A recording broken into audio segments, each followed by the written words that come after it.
Alright, so, the long-awaited Super Mario Bros. Movie is finally here. Now, I didn't have a huge deal of expectations going into this film. I thought while the trailers definitely showed some promise, at the end of the day, a trailer's job is to make a movie look good. And this film was being handled by Illumination Entertainment. I remember before the film came on, during the previews, they had a trailer for Illumination's next film. A film called Migration. It's about some ducks, they fly. I honestly thought the title was going to be Ducks Gone Fly. But the first half of that teaser was dedicated entirely to the history of Illumination Entertainment, telling us who made this film and what else they've made. It starts with Despicable Me before moving to things like Secret Life of Pets, Sing, Minions, and then they showed the Super Mario Bros. Movie as well. And I remember I turned to Nick and I was just like, I don't feel good about that at all. Put it this way, I'm not mad that Illumination films do well, because they do. And put it this way, if I were a kid, I would see them as a reliable source of entertainment. But Illumination films, and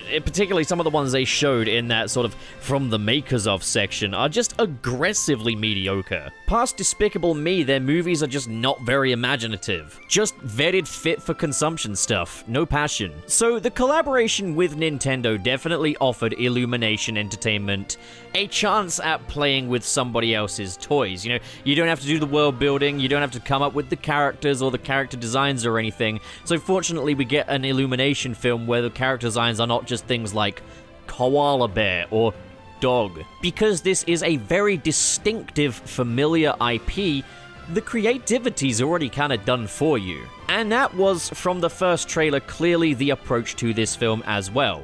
Just make a Mario movie. No bells or whistles. This isn't a live-action Mario movie. This isn't a Mario movie in a different style from the games. This is just a pure Mario film. Everything here is the stuff that was laid out by the video games. And as for my history with the character of Mario then, so I like Mario a lot. I don't know if I'm allowed to call myself a fan because I haven't really played or, for the better word, completed a lot of Mario games. I think the only Mario game that I've actually completed was Super Mario Odyssey. But okay, beyond that, I've played Super Mario 64, Super Mario Sunshine, Super Mario Galaxy. Yes, I bought the All-Stars collection. The original Super Mario Bros., new Super Mario Bros. On the Nintendo 3DS, Super Mario 3D World, and Super Mario and the Raving Rabbids Sparks of Hope. Now, in the grand scheme of things, given that that's not a massive amount of Mario games, again, I don't know if I'm really allowed to call myself a Mario fan, but I can safely say that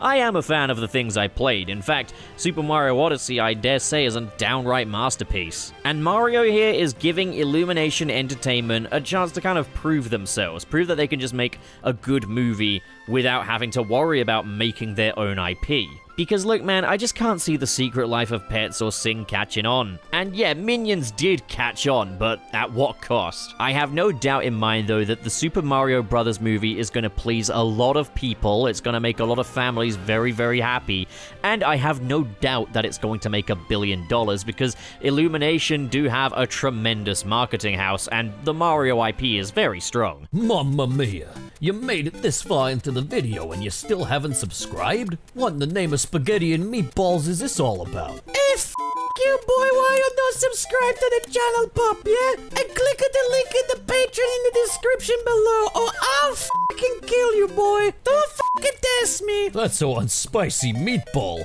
Yes, it is. Getting into the movie itself then, you have this very, very, very bare bones plot. Bowser is about to invade the Mushroom Kingdom, Mario discovers the Mushroom Kingdom through a warp pipe in Brooklyn, and Luigi gets captured. So basically, Mario needs to save the Mushroom Kingdom with the help of Princess Peach and rescue his brother Luigi. It's a very basic sort of quest movie, and I wouldn't expect much more from it. So is this a basic storyline upheld by great character work? Well, not really that either. There's really no character development in this film to speak of. Mario is a basic protagonist who loves his brother. Luigi loves his brother and he's a little panicky. Princess Peach is a girl boss, and Bowser is a scenery-chomping villain. They have tried to add a few little layers to it, with Mario and Luigi wanting to kind of prove themselves in the plumbing industry. But that's really all there is here. It's incredibly, incredibly basic. So in theory, the Super Mario Bros. Movie should just be a very bland, boring film, right?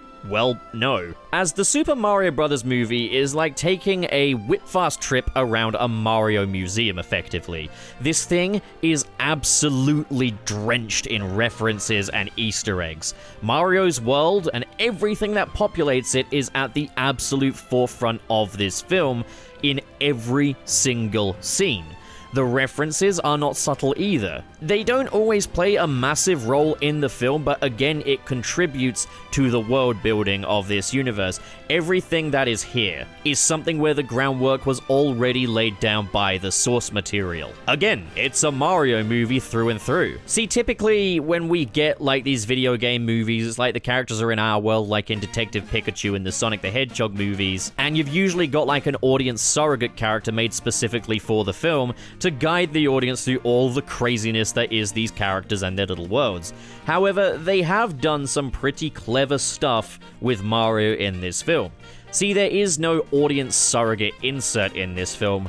Mario has kind of been reworked a little bit so that he can be purely the main character with no surrogate side character. Mario isn't from the Mushroom Kingdom, he's from Brooklyn. He's got aspirations of starting his own plumbing business, and he finds the Mushroom Kingdom and all the craziness to be just as wacky and weird as an average audience member would, who isn't necessarily in the know.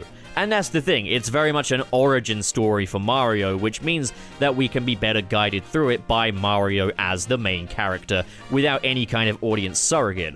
If they get round to doing a sequel, which they definitely will, I don't necessarily know how they're going to swing that, but maybe it was for the best that Luigi sat this film out for the most part, so he can then be the audience surrogate in the next one, as he really doesn't get to be present for much of this adventure. Yeah, Luigi gets next to nothing to do in this film. We saw in the trailers that he gets captured, and that happens very early in the film, and that's kind of his whole thing, get rescued by Mario, which is interesting, because the character that usually gets rescued by Mario, Princess Peach, has also been completely reworked. This is a very, very different character from, you know, the Peach that people will know from the games. Now, I'm not gonna lie, I do like Princess Peach as a character in this film. She could effectively save the world by herself. And you know what? I am all for feminine empowerment in films. But unfortunately, this is a bit of a copy-paste girl boss character. In the same way that the damsel in distress or the femme fatale became cliched, I feel like the girl boss characterization is also becoming a bit of a cliche. Princess Peach was previously video gaming's ultimate damsel in distress, and what they've done here isn't necessarily add more character to her, but just dump a different stereotype on her. And it does really feel very overcompensatory. And that's really not to say she shouldn't be able to hold her own. I'm completely fine with that. Peach, if anything in the games, is a bit too useless. But I don't know, there's got to be a more layered way of approaching this. Because not only are we changing from one stereotype to another, this representation of this character just feels a bit dishonest. With that being said though, as I said, all of the characters here are very thin on the ground, so it kind of doesn't surprise me at all that Peach ended up being very one-note, but it's like, yeah, this is the character that they did a lot of maintenance with. I will say this though, the action beats in this film are wonderfully animated and choreographed. In fact, the animation across the board is really pretty in this film. There's this weird thing that happens to their hair whenever they put their hats on, which I don't even know if it was deliberate, but like, their hairstyle just kind of snaps into place, rather than it reacting to the hat in a way that air would, but that's just a tiny nitpick. Animation-wise, this film is gorgeous. Illumination have done a wonderful job bringing Mario's world to life in this film. There are small design tweaks here and there, such as obviously like Mario's shirt's a bit more textured now, it's got that little collar, but like on a whole, like, it is just they've brought Mario's world to life, basically. It's kind of like how a Mario game would look if Nintendo would stop restricting their consoles to insanely low levels of power, therefore also screwing over any third-party developer that wants to develop a game for the Switch as well as the other consoles. But there's also just a great variety in the action beats. I thought the Donkey Kong fight was a lot of fun. Very much enjoyed the Super Mario Kart scene. And like, a scene that really got me, and this was shown in the trailers, was where Mario is doing his Mario's training with Peach. Because as you see him like stumble and try again, as you see that trial and error process that he goes through, it really does bring you back to kind of learning that skill curve that came with a Mario game. And as far as adapting a video game to film, adapting that feeling we got when first playing Super Mario Bros., that was a good move. The highlight of this film for me is easily Jack Black as Bowser. I don't really need to go much further than that, but Jack Black is having an absolute whale of a time in this role. And you know, they could have just gotten away with having like Jack Black play Jack Black, but no, he's legitimately playing Bowser as Bowser, but it's always fun when you start to hear Jack Black's very distinctive enunciation. And I feel like, yeah, this film does make the most of having Jack Black as Bowser. He's wonderful as this scenery-chomping villain. The comedy was all really good with him. No surprise there, Jack Black ends up being the best thing about the film. But you know what, speaking of cast, I think elephant in the room, we've got to talk about Chris Pratt as Mario. Now, I think for what this film was doing, it was fine. I said earlier how they've made Mario into more of an everyman kind of audience surrogate character than he is in the games. I think, yeah, having a bit more of a regular Joe voice, yeah, okay, that makes sense. I don't look back on this, though, and say, like, oh, Chris Pratt, that's the best Mario. This guy's definitive Mario. And I don't look back and think, oh, yeah, Chris Pratt's Mario performance really elevated this character to any degree. Part of me would still rather have had a more faithful depiction of Mario's voice, but Chris Pratt as Mario was fine. They weren't doing the whole cartoony Italian thing. I mean, there are elements of that in there, but I do get it. There is actually an explanation for it as well. We'll talk about that as we get into the spoiler section. Another highlight was the score by Brian Tyler. Holy crap, that was fantastic. Again, it's a love letter to Mario and the existing Mario music. There are a lot of cues and leitmotifs from the Mario games here. I do think more of this score was probably Mario music than there was original cues, which is great because it feels like a full celebration of Mario, and music is a massive contributing factor to these games. And just hearing that familiar Mario music fully orchestrated to sound cinematic, it was wonderful. It was a magical thing. Now, I'm all fine with, like, the Sonic movies continuing on with what they're doing and the Mario movies continuing with what they're doing. I think both styles fit both characters. I think we're getting great movies out of both. But the music, take notes, Sonic. You can't just listen to Green Hill Zone once and decide that that's all there is to Sonic music. Go hard or go home. At the same time, though, I do still have a little problem when it comes to music in this film. Oftentimes that Mario music will be interrupted by pop music for like specific montages or action beats, and it feels incredibly out of place. Like, I don't think any of these songs are necessarily bad choices, but when you've got such distinctive leitmotifs and style as the Mario soundtrack, when you then go mixing pop music in with it that isn't made for Mario, you do notice. And it did take me out of the moment every time it happened, sadly. I think the main thing you gotta ask when it comes to the Mario movie and determining how good it is of a movie is kind of, who is this for? Well, the majority of the positive stuff I've said about this film all speaks to just the power of Mario as an IP. I did mention that I haven't played a great deal of Mario games, yet I understood the majority of the references because I do think that Mario's world building and extended cast are just such a prevalent part of the pop culture zeitgeist that even someone with absolutely minimum Mario experience will know what all of this is. So you will probably go into it recognizing a lot of stuff. It's just how much does any of that matter to you? Kids are gonna enjoy it because there's lots of action, lots of comedy, and Mario fans are gonna love this film. It is made specifically for fans. No two ways about it. To be honest, I think outside of that, it's all gonna pivot on how much you appreciate the creativity of Mario's universe. Like the architecture of this world, all of its inhabitants. It's all about those foundational ideas, and they are all at the forefront here. So I do get the feeling that someone who, I guess Mario means nothing to them, could watch this film and still be like, wow, the Mushroom Kingdom's really interesting, isn't it? I don't know. If you're a family person, I'd say take the kids to see it. They'll love it. As a parent, I think you'll probably enjoy it too, just from a basic foundational level. If you're a Mario fan, definitely go see the film. But I guess, what did I think of it then? Well, It's a rip-roaring tour of Mario's history from games to shows to spin-off. It really doesn't feel like any stone is left unturned. It's completely unrestrained, unadulterated Mario. And it feels like what we've got here is a very basic premise that's been populated with as much love for the IP as you can possibly find. This film is not groundbreaking by any stretch of the imagination, but I'll say this. If it isn't the best Illumination film, it's the best one since the first Despicable Me. Purely from the standpoint that it feels like everyone involved absolutely loved working on this project. I think above all else, whether it's a good or a bad film doesn't really matter. It's a film that speaks to the power of Super Mario as an IP. And I think for it, it has its place. It's hard to compare it to, say, the Sonic movies because they take such a drastically different approach, where there's much more adaptation going on, everything feels more homegrown for the movie's universe, and while they're subtle with the references and sparing with how many characters they use, you will get things like stronger characterization and stories from there. With Mario, on the other hand, you will get the satisfaction factor of a Super Mario Bros. Experience, and it's all very polished, very well paced, and very streamlined. Wow, it really does feel like a very suitable comparison between Mario and Sonic then, doesn't it? Bottom line, you can think about it until the cows come home. I really enjoyed this film. I'm okay with films existing that just celebrate an IP.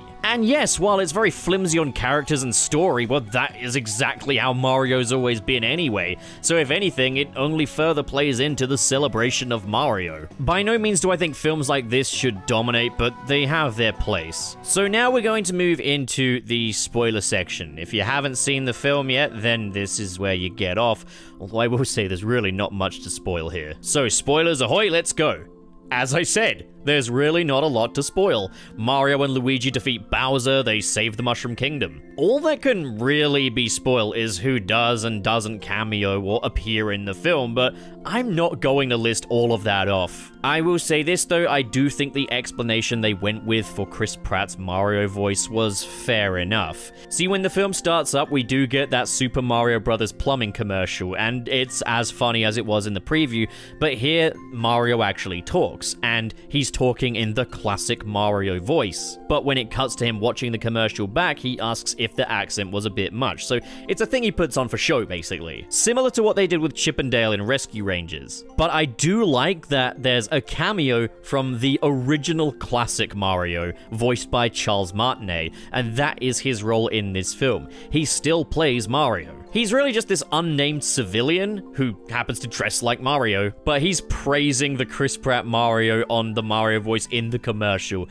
So, like, yeah, I like how they included Charles Martinet. That was a very thoughtful way of going about it. There were a few too many references, if anything. There's this one part where Luigi is captured and he's just thinking about back to when he and Mario were younger, and it shows the baby Mario and Luigi, and it just completely comes out of nowhere and does not need to be there. But hey, it's more Mario lore. You came for that, right? And they just did everything. I have no idea how they're going to do a sequel. I really enjoyed how often Donkey Kong did the Seth Rogen laugh, and hearing the DK rap in there when Donkey Kong was first revealed, that was a lot of fun too. But now it's time for the confession. I don't get what people that saw this film before I did were so excited about with the after credits. It's a Yoshi tease. We don't even see him. We saw other Yoshis earlier in the film. So what does this mean? Does this mean that we're going to see Yoshi as a major character in Mario 2, or that he's going to get his own standalone film? Chris Pratt was gassing up this after credits as well, saying how exciting it is, and then he said, yeah, maybe they'll do like a Luigi's Mansion thing. Luigi's Mansion would have been 10 times more exciting than Yoshi coming out of an egg. Given that it's Illumination handling this IP, I don't put it past them that we're probably going to get spin-off movies all about the Toads. But I mean, hey, I'll take it over more Minions. Also, I don't know how much of a spoiler this really is. I decided to put it here just to play it safe, because I don't know if it's in every game that Bowser wants to marry Peach. But he does in this movie, and he gets a couple of musical numbers as well, and that's where Jack Black really comes out to play. It's just a couple, him at a piano singing about how much he wants to be with quote-unquote Peaches, which he's nicknamed her, which is kind of cute. So on a whole, the Super Mario Bros. Movie celebrates Mario, and that's all it does. And for that, it is absolutely fine. I enjoyed this movie plenty. I don't know if I would necessarily watch it again and again because, again, there's not much here. but I definitely don't regret seeing it in the cinema, so I think that says something. So what do you guys think? Have you seen the Mario movie? Did you enjoy it? What did you think? And what did you think of this video? You can leave me a comment below and discuss. And as always, if you enjoyed this video and you want to see more like it, be sure to hit subscribe, hit the like button, and if you want to get your name in the credits of all these videos, you can do so with a $1 pledge on Patreon. The link is in the description below. And now, a special audible shout out for the patrons in the $10 tiers, who are Kale Bennett, That Jordo, Ken K, Adam Myers, Mr. Dr. SP, Doctor Pending, Sergio, and Surus the Skeptic. Thank you so much to you guys for all that you do for me and my little channel. And as for the rest of you, thank you so much for watching, guys, and have a great day.